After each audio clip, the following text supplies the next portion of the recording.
শ্রী মায়ের কথায় পাওয়া যায়, যা প্রমাণ করে সত্যিকারের ভক্তি, প্রেম ও আকুলতায় ভগবান আবির্ভূত হন, যেমনটি ঘটেছিল ঠাকুরের জীবনে।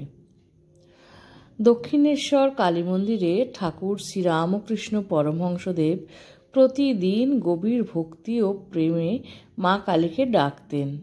তার জন্য মা কালী শুধু মূর্তি ছিলেন না, তিনি ছিলেন জীবন্ত মা, যিনি তার সঙ্গে কথা বলেন, হাসেন, খেলেন, স্নেহ আপ্লুত করেন।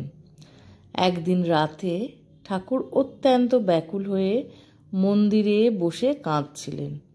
তার মনে প্রবল আকুলতা জেগেছিল। মা কি সত্যি আছেন? তিনি কি আমার ডাক শুনছেন?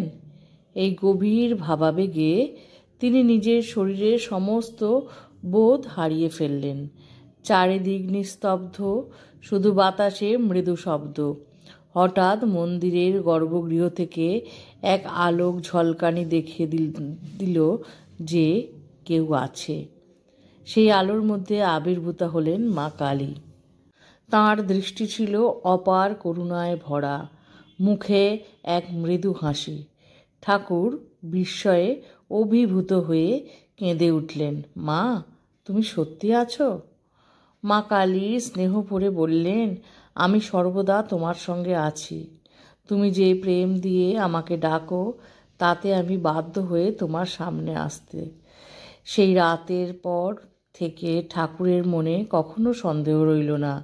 মা কালী শুধু মূর্তি নন, তিনি জীবন্ত, তিনি মাতৃরূপে সর্বদা ভক্তের কাছে উপস্থিত।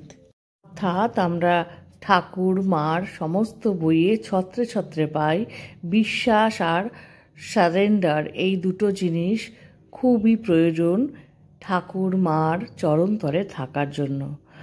ছোট্ট ভিডিওটি কেমন লাগলো? নিশ্চয়ই ভালো লেগেছে। ভালো লাগলে সঙ্গে থেকেও শ্রী শ্রী ঠাকুর মা স্বামীজি, আমার গুরু মহারাজ, অন্যান্য মহারাজদের শ্রীচরণে শতকোটি